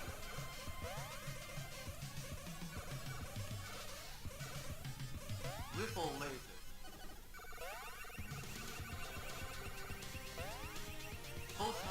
Photon torpedo. Voices are cool. I don't know what makes the... Whoa. What makes the ripple, like the ripples, doesn't seem as powerful as the laser, but I think it's just because it's easier to hit things.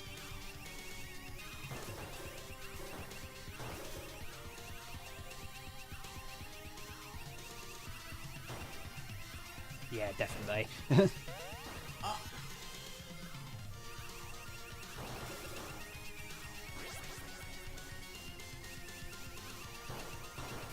It's one of my favourite DDR songs as well, actually.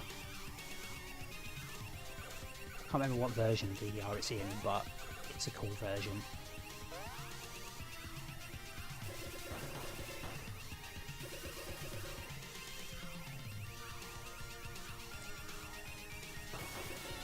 The scroll on stage is great. I don't even know if there's a Konami code on this version of the game. I didn't even try to input it.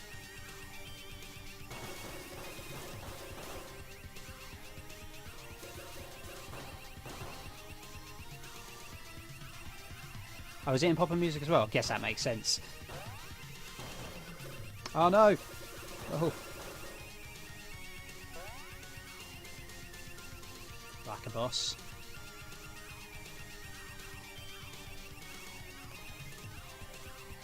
Oh. There's definitely a lot more options in this version of Gradius because of just the different power-ups. Potentially you've got like 4 ships to play as, I guess, if you think about it like in that term. In those terms, rather. I get, because that's what like basically what Parodier did. By just giving you different ships with different power-ups. Weapon that bounce off walls. Oh, I haven't seen that.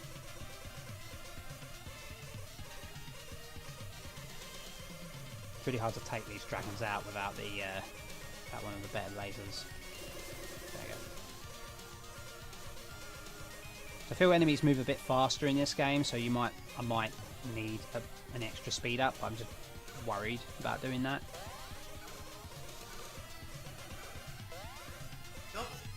That was much the same as it was, just a bit slower.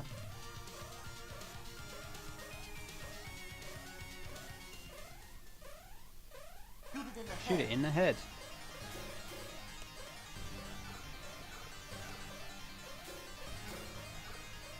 It's a bit mean. Oh.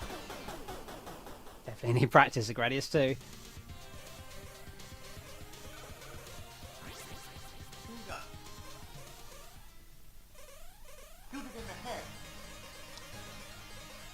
Oh.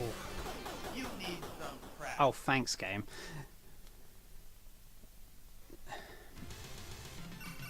I can put my age in. Oh, it makes me older if I put my age in. Oh, thanks. I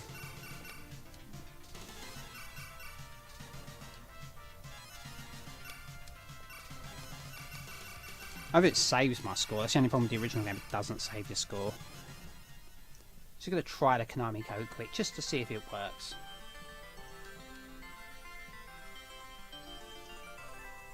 Somehow I rank second though.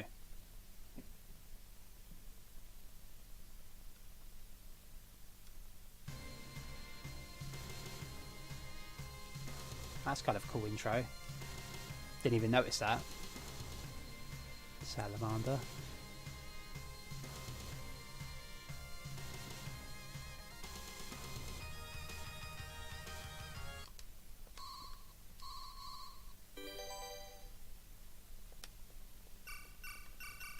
Turn the number of players off. Oh, we can put continue on, I guess. That's what does it.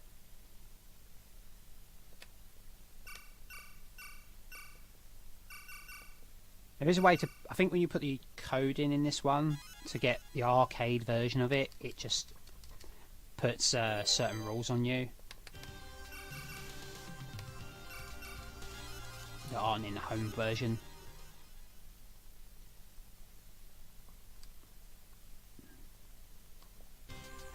No, so it hasn't given me all lives. But, yeah. I mean, I've said this a lot. I've said it in the podcast. I've said it just since I've got this thing. I love it. Love it to death. This is by far the best mini. I know that comes down to a lot of these being new experiences for me, but this must be what it's like for people who didn't play a certain console like the NES or the Super Nintendo and going to play a big wealth of games they never played. But I don't know, I find myself replaying them a lot. Even though I've had it for over a week now, I just keep basically playing this. I barely even playing anything else. So yeah, I guess I'll call it there. And thank you for everyone tuning in. And I don't know, we've had a lot of content lately. Aldynes, it's another shmup if you hadn't guessed, but it's one of the Super CD games. We'll have a quick. I'll quickly put it on. It's a side scroll. It's a bit like Gradius. I think you've got most of the Super CD games on here. It's quite neat. I haven't played this one at much length. I know, right?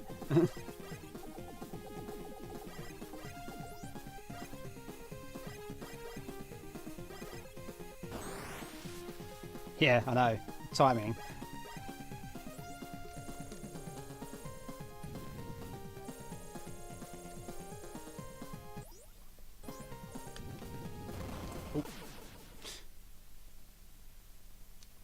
I've heard that this was like, because when the Super CD came out, there wasn't the launch game there was one launch game, and it took ages for them to release a second one. And this was like the first one that came out that was good. I think this was like 4 months after the Super CD came out with one game, which I don't think is on this collection. Yeah. Stay alert and be safe. The B button, the 1 button doesn't seem to do anything. Oh, look, it's a little dom. Space Harrier would like a word. These are hard to hit. Come forward.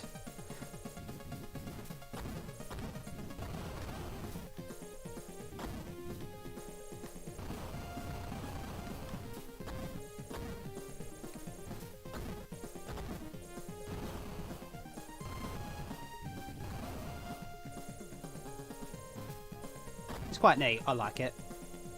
Not sure the intricacies of it yet. Ooh. Oh, there we go. So I can sort of press B to make it sort of go off on its own. That's kind of cool. You can just make it follow me. Yeah, I mean, if you're like looking for like a deep and involved RPG, you're just not gonna get it, you know. Or even like adventure games, you got a couple. You got Neutopia 1 and 2. You got East 1 and 2, and you got Kadash, I guess, at a push. But that is your lot, you know. Really. Oh, and I suppose if you're a Japanese player, you've got the Taiyo something, the Far East of Eden games. But also, at by the same measure, it's not much of a novelty at that point.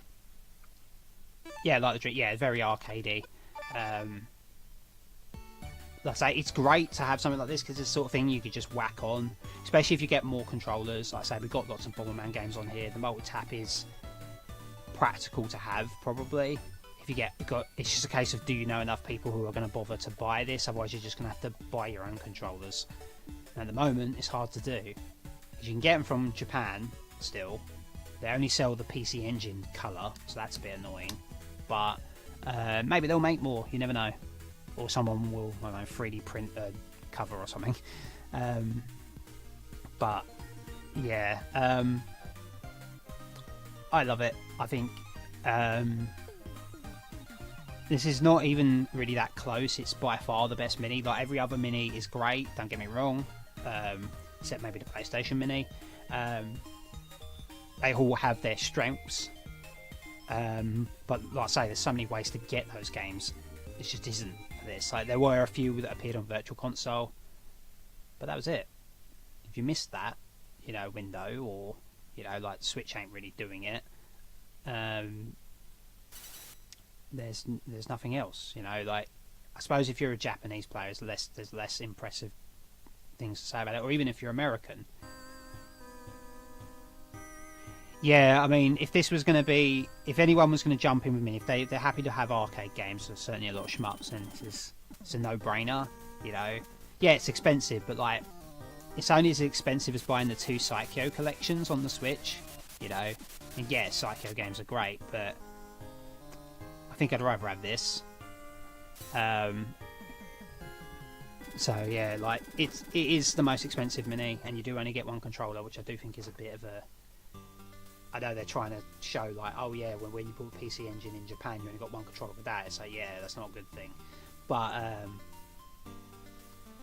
you know, it's a one to own. This one. There are probably people on the technical side who've looked at this and found technical problems. So apparently, there's no aspect ratio choice that gets rid of the shimmering.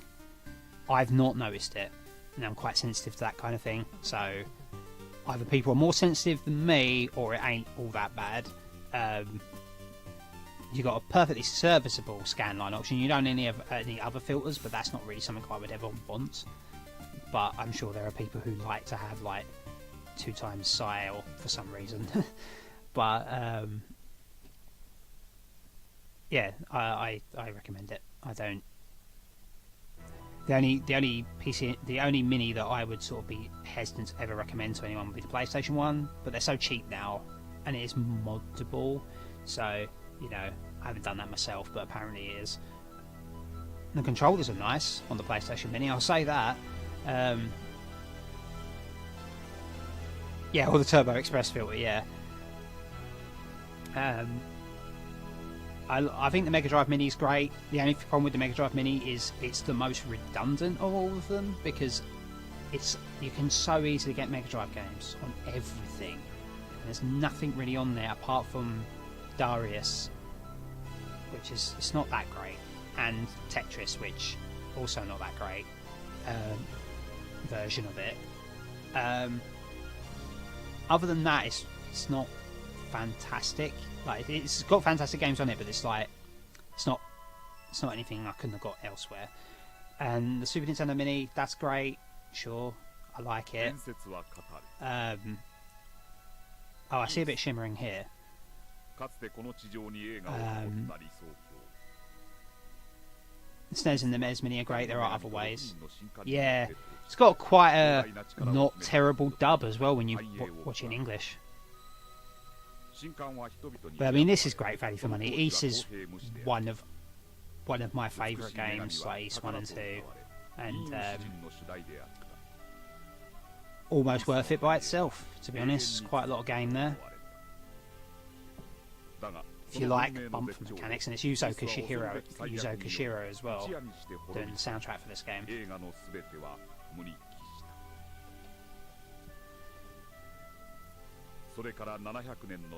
Because I mean, obviously we had Ys on the Master System, but it's not a great version. Just for the longest time, this was the best version of Ys you could get, 1 and 2. There's like an enhanced one on PC now, so I guess it's preference at that point.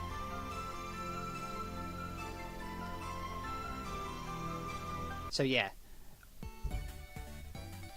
Yeah, me too. Well, I had the one with the weird spelling error where it's like YS. I played all the Ys series now, and I still think the first couple hold up really well. But yeah, anyway, I will call it for now. Thank you for everyone tuning in and suffering me playing through Gradius. We got through it somehow. And we have more content coming very frequently on the channel now. It's very active, so, you know, that's great. Yeah, thanks again for tuning in, and we will see you soon.